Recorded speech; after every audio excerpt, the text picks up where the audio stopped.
Welcome to The Front Porch, a program dedicated to turning back the pages of time and discovering the rich history and culture of our Northeast Georgia area. Join us now with your host, local historian and writer Bobby Watson, and this week's special guest. Hello again, everyone, and welcome again to The Front Porch. How do you like it?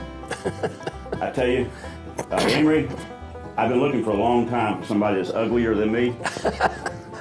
There he is. I think you found him. Listen, I am so happy today to have Emory Jones, my good friend Emory Jones, being with us. Emory, welcome to The Front Porch. Thank you, Bobby. Thank you for having me. I tell you, for most people in Northeast Georgia, they're already familiar with Emory Jones, and I'm very, very honored that you took a little bit of time to stop by and talk with me here on the porch. Oh, I'm glad to do it, Bobby. It's always a pleasure being around you. Listen, I have, we've talked a lot about it. You and I have talked a lot about it. I did not realize until maybe a year or two ago when you were working on this book right here, right? Memories Etched in Pottery, your connection with Metter pottery. Well, my mother was a Metter, so so you're right in there. Yeah. And this book is a phenomenal little book. It's fun to read. All your books are fun to read. Oh, thank you. Yeah, we'll talk about some of those books in a minute. They're fun to write, too. Yeah, I know they are. You're a fun guy.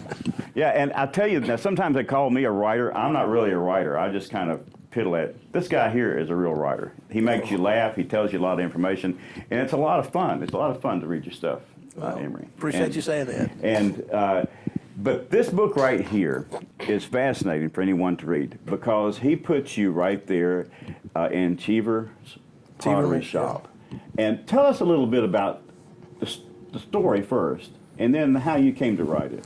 Well, the book kind of represents, I'll tell you this one story first, but it represents one day that I spent in Uncle Cheever's pottery shop. He was my granddaddy Wiley's. Wiley was the oldest of the Metters brothers, and Cheever was the youngest. Yeah. And so I grew up around his shop. He was 17 years old when I was 17 years old when he died, and he died at 79. But I was just always around it and everything. But this one particular day that I spent in their shop, I was 7 or 8 years old. It was 1958, and my mother dropped me off over there, and I was thrilled to death that I got to spend the day. But actually, it was babysitting. Is what it was, So yeah. I was 7 years old. I'm sure that I was in the way. So Aunt Harry set me over in the corner, and she sat down with this little vase, and she turned it real fast and said, she said, "I want you to draw on this for. I want you to decorate this for me." Right. What you want me to put on it? And she said, "Daisies. Draw me some daisies." And so she showed me how, and I would draw, and she would come over and wipe them off, and she said, "You can do better than that."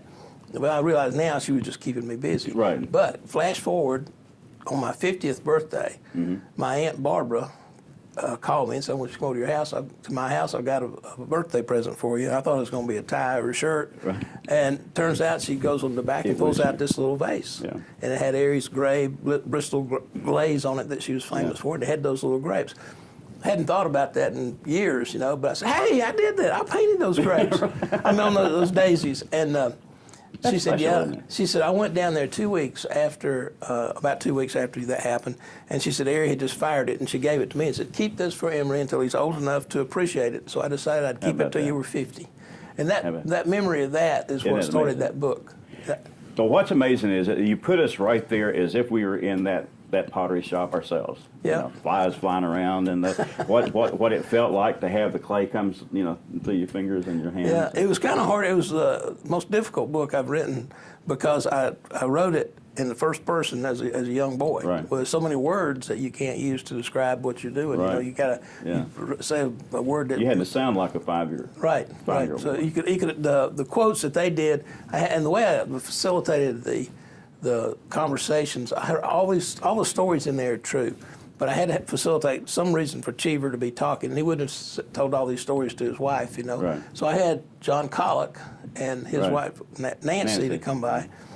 Well, I showed Nancy the manuscript, and they were going back and forth, She said, well, there's only one problem with that, Emory. I said, what? She said, we weren't married in 1958. Really? But that made it better because then I had it. She was a fiance, Yeah. and so she came in, and you could kind of go to a little bit different angles, have a little more subtleties in there about that. How does Nancy like the book? She likes it, I think. Yeah. She said she does anyway. I don't think she'd tell me. Well, I any don't think she would different. tell you a lot. Nancy's one of the sweetest people I know. She is, and she paid me a nice compliment. She said, you've really helped another effort to keep John's memory alive in North Georgia. And So. for those of you who may not be familiar with John Colick, he's a good friend to both Emory and myself, and really everyone in Northeast Georgia. In fact, that's his picture on the cover. That's right, so right there. Painting Yeah. that John did of Cheever's Pug Mill and Kill. Yeah, really John Colick did probably more than anyone else the work he did to preserve the heritage of Northeast Georgia. Because you can go through, if you look at his images, his watercolors especially, you can learn the history of Northeast Georgia. Oh, all absolutely, over. absolutely. And every one of his pictures is like a little book. Yeah. You take, in fact, in my book, The Distant Voices, and in this book too, but especially in Distant Voices, I would, a lot of times when I was talking about a scene of Clarksville or some old mill or some railroad or something, I'd have one of John's paintings sitting on my desk, and I would just look at that and say, this is, I could describe how they turned down the street here, and you had John had done all the work for me. Yeah, I remember that John told me one time about Lakemont, and he has a picture there of the depot in Lakemont. Right. I don't remember the year, but probably back in the 40s or 30s or something like that. And if I remember this story correctly, he had it painted, and then he showed it to someone. Right. And it realized that the train was on the wrong track. Right. And he went back and corrected that, Yep. so that it would be that authentic. He repainted the whole thing because it was on the side track That's instead right. of the main track. That's right. And I know that he made an effort to not just have a pretty watercolor, a pretty scene, but to have little bitty things in there that would mean a lot in the years to come. Right. For an example, in Demarest, if you look, I have his Demarest, I think 1912, which is one of his earlier watercolors, and probably one of the most sought after ones because it's a low number. Right. And I'm actually honored to have number 2. That's the first time I had met them. That was back in the early 80s, and I bought that. That's great. I bought number 2 at over in Helen. I was actually living in South Carolina then. Yeah. But in that picture, John later on said, "See that little guy there with the camera? Yeah, see Will Fisher. That's see Will Fisher right there." Because I learned what I learned about the city of Demarest, about the town of Demarest, thanks to the work of C. Will Fisher. Right. And so he honored him in that. Yeah. All of his paintings, just about every one of them has a little subtle thing like that in it. That's exactly right. You can study them for a long time. You can just look at it. And when I had them on my desk, I kept seeing things because you don't normally look at a painting for 2 or 3 or 4 hours or 2 or 3 or 4 days. Right. But when it's on my desk and I'm looking at every detail, it's like, wow, it's just a constant. There's something new every time. Right. That little something. Well, it's fascinating that you were able to put them into the book because that adds a lot of depth and a lot of character. Gives you something else to talk I got about. to tell some of their stories too, kind of about how they met and some of their early things that they did together. So it brought 2 North Georgia icons together in one book. I think that's a phenomenal thing because really the Metters family is an icon. Yeah. That's what you mentioned. Right. And in a moment we're going to come back. I want to talk a little bit more about what made Metters pottery. It's really valuable, isn't it? Yeah. I don't know. Yeah, would you like to buy that jug there? Yeah. I'm trying. You see me hold on to it. I'm afraid to drop this thing. Don't drop it. Yeah. And I know maybe you can tell us a little bit about how valuable some of these pieces are. Sure. But what's amazing is to realize that they came from a little bitty, pottery shop, just like what you described in your book. Yeah. But listen, we'll be back in just a minute, and let's talk a little bit more about the Metters and the pottery. Okay, that sounds good. Hang on. We're going to come right back, right here on the front porch. Don't go away. There's more talk coming up on the front porch. We'll be right back.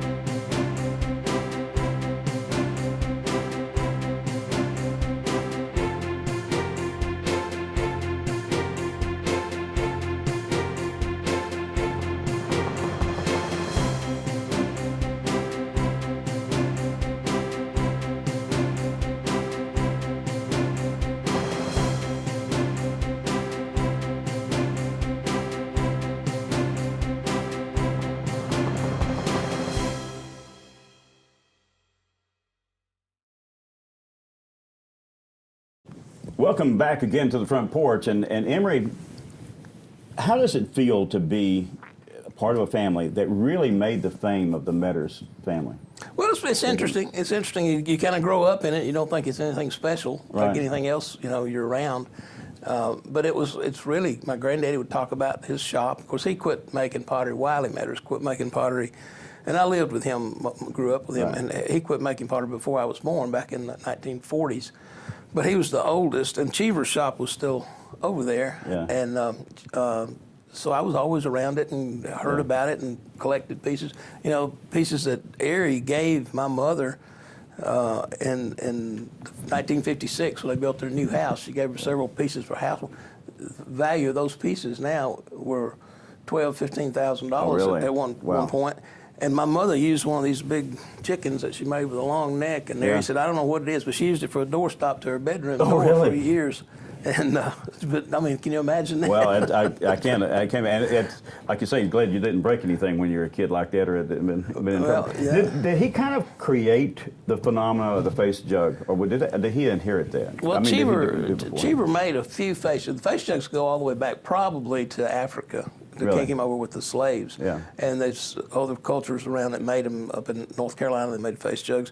And there's an old picture of the Metters' home place that was taken in, way back 1890 maybe. And there's two face jugs set on the front porch, but I don't think they made them. I think they were made by somebody in Guildsville or something like that. Yeah.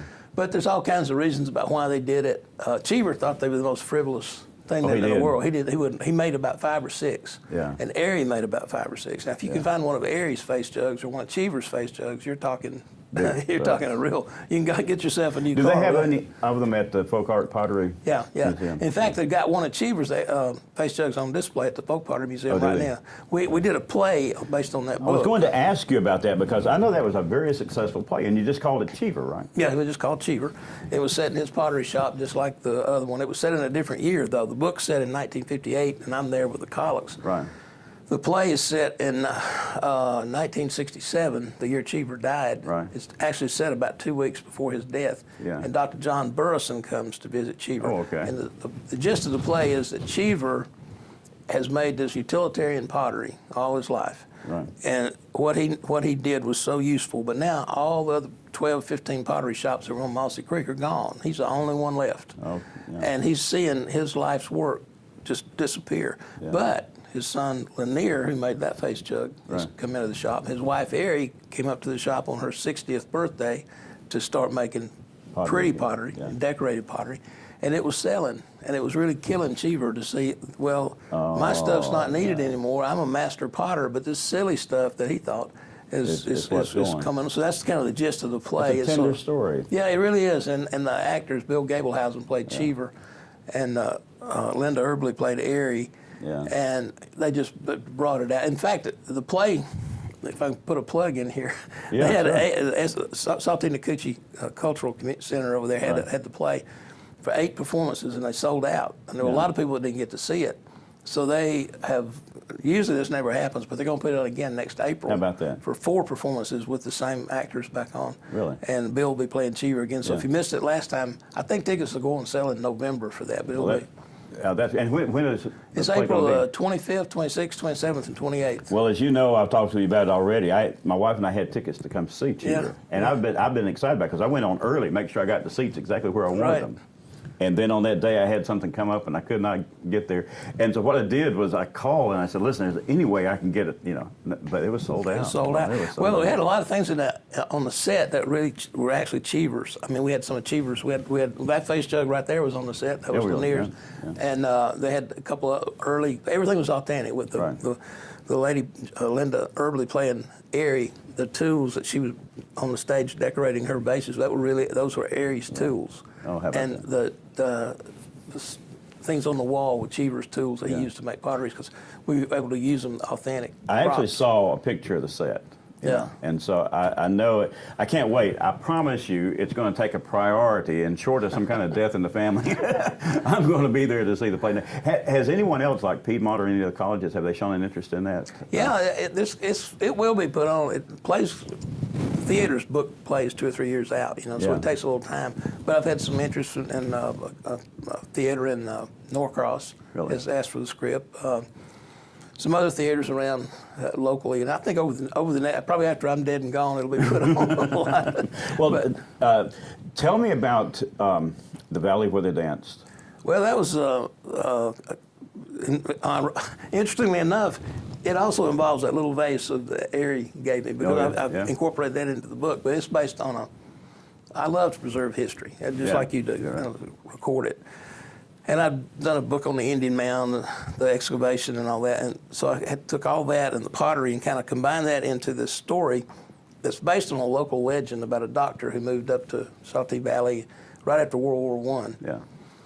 He married a local woman, and in the legend, she gets sick and dies, and he visits her grave. And these boys are out coon hunting, and they see him go visit the grave one night under a full moon, and they go under the old covered bridge up in Saltee, and the horse goes crazy. They run out the other side. The buggy's empty, and neither he or the ghost bride was ever seen again. Well, I took that legend and talked to Dr. Lumsden and some of the people around. They said, "Oh, that never happened. It might have been a doctor. Who knows? But but there's a lot of things like that. But it's also I took the story of Saltee and the Coochie, the two lovers, that were Indian lovers, and she was thrown from the cliffs of Yonah, and she was forced to watch, and she jumped after him. Right. Well, that's clearly based on a legend of Romeo and Juliet. That's right. And so I figured if you can't steal from Shakespeare, who can you steal from? So I took that story, that concept, and I applied it to this doctor. Yeah. So that let me pull in all the local history. I even got maps out and pulled where the roads were. That's what makes your work so interesting, Emery. It's fun to read, but yet you're subtly getting the history of the areas. Yeah, you're kind of feeding people history who don't like to study history, right. And you have another book that I thought was a lot of fun. In fact, it was the first one of your books that I read. The Time Machine, Going Across Georgia. What's the name of that book? Zipping Through Georgia on a goat-powered time machine with Ludlow, Porch, and a parrot named Pete. Now, talk about a title. I remember why I don't remember it. Most people just call it Zipping Through Georgia. I just call it about the Time Machine book. Yeah, well, it's fun. And actually, I'm working on a play based on the Time Machine book, too. Oh, are you really? Yeah. And we had a play on the Valley where they danced, too. I was sure what I was ready to say, because I know it was a play, too, and hopefully it'll come back, too. It's going to be put on at Saltee, the Coochie Center in August. The Cheever will be in April, and it'll be in August. I don't know the exact dates yet. And they did it. They did Valley where they danced in Piedmont. Right. Yeah, it sold out before it ever opened. How about that? So I sound like I'm bragging, but I am proud of that. Yeah, well, I would be proud of it too. Yeah. That's one reason I'm happy to have you here, because I feel like we're just getting at the beginning of what's going to be a great senior years career for you up here. Well, I got a long way to go before I get to my senior years. Yeah. But yeah, one day out in the future, maybe. Yeah. Well, like I say, it's an honor to have you here. I know that you and I one time talked about possibly a movie. Is that still something you've been thinking about? Well, it's my dream. I'm working on it. So a couple things are happening behind the scenes. We'll see. We'll see. Well, hang on a minute. We'll learn a little bit more about that. We'll be right back. We're going to take another break, but stick around and come back and visit with us again here on Porch in just a minute. Don't go away. There's more talk coming up on the front porch. We'll be right back.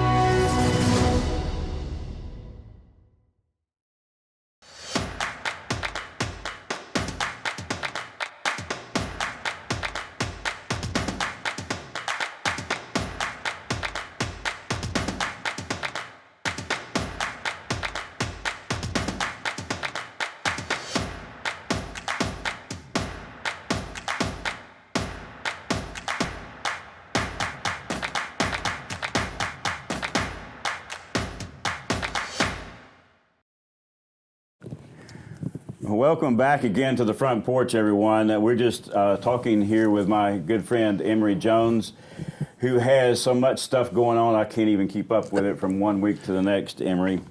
But I am fascinated by your columns here, and I'm fascinated. I wish I had a bumper on my car. Cars don't have bumpers anymore. They're all just, you know.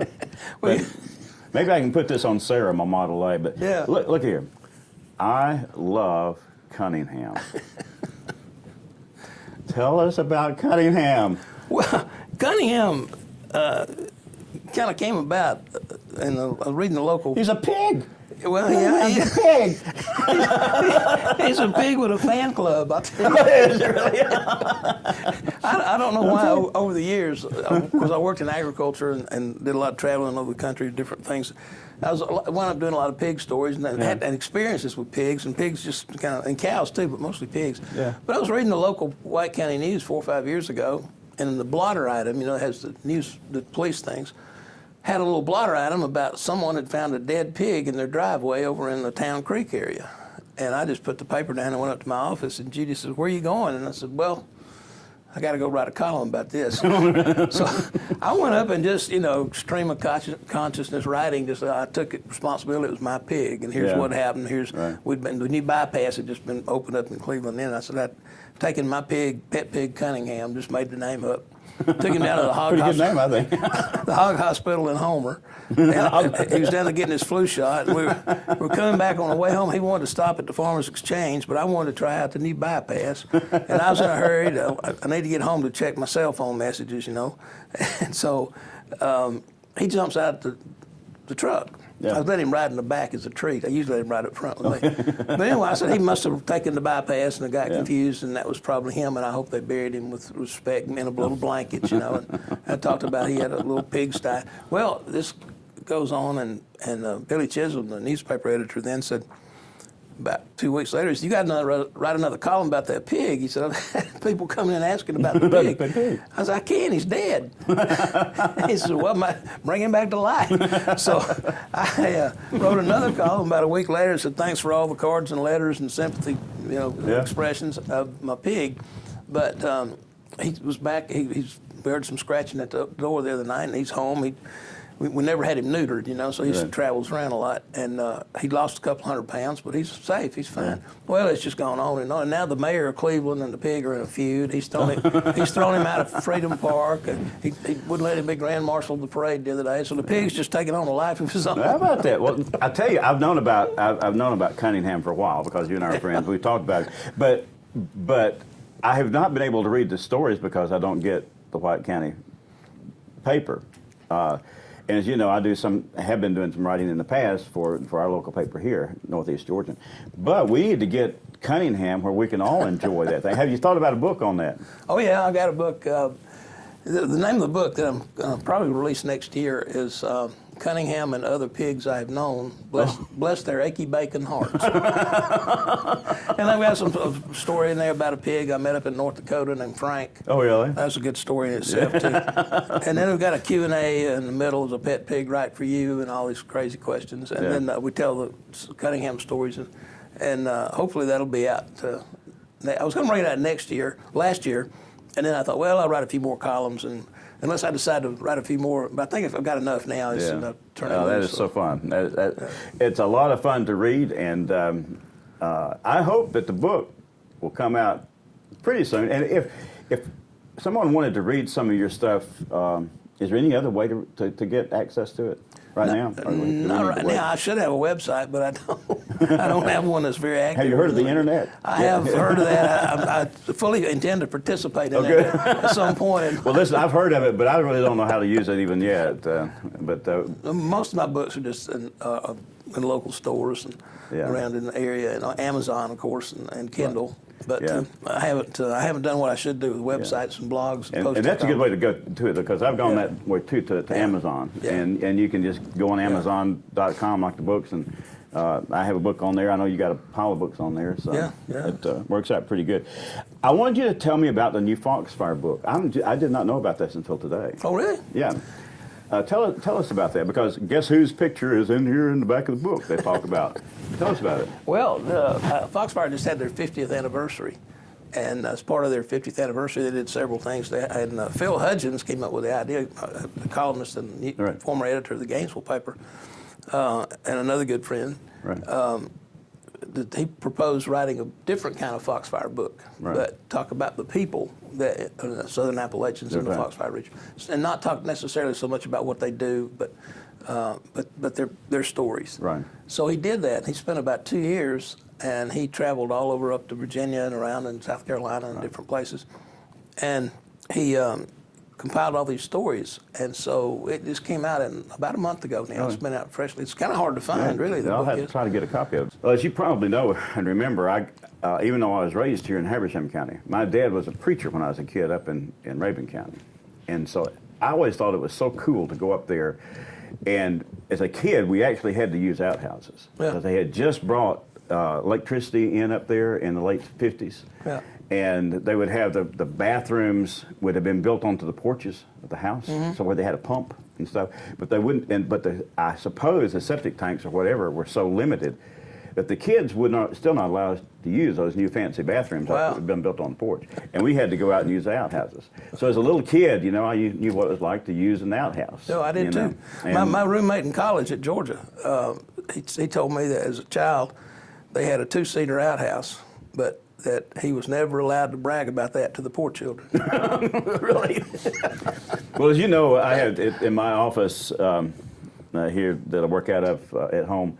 I have an outhouse right outside my thing there, and so it certainly gives the appearance of an outhouse, and it's One kind of fun. of the stories I told in the Cheever play, I attribute it to Cheever, but my granddaddy actually told the story in the play. It's about when they were building the new house up on the road. They called it 1956. The plans called for an indoor bathroom, and my granddaddy and my mother were outside. And my mother was crying. I was 5 or 6 years old, because granddaddy had X'd out that had put in for an outhouse to be able. He didn't want the bathroom in it, and he said, "That's just not right. It's just not right. To have a bathroom in a house. To have a bathroom in the house is just not right." So she won, and they had the bathroom. 2 weeks later, he was so proud of it when the preacher came. He took him back and showed him how it worked. The preacher already knew how it worked, but that embarrassed my mother too. But it's funny what you tell you, that was so fun up there in Rabun County though, because my dad slept there all day, and so we'd play around with those kids. Emory, I cannot believe it. Our show time is almost over, and there were several things I want to talk to you about we didn't even get to. You got to come back, my friend. Well, I talk too much. That's my problem. I'm sorry. Well, you and I both talk too much. That's part of it. I guess that's the reason we're here, though. Don't you love to tell these old stories and keep them alive? It's great. I think it's fantastic, and that's one reason. I think that probably more than any other person, you are keeping John Collick's dream of getting the heritage of Northeast Georgia into making it accessible for everybody. Well, and I really do believe that you're carrying that banner on for him. And I know Nancy's proud of that too. Well, thank you. I appreciate you saying that. And but we're very honored to have you. We're very honored to have you too to be here as part of the Front Porch. This is one of those gatherings where we just get together and chat. And so be sure to stick around and come back next time for the Front Porch. And Emory, you and I are going to get together again, my friend. Sounds good, Bobby. Thanks. Hope you all have a great day.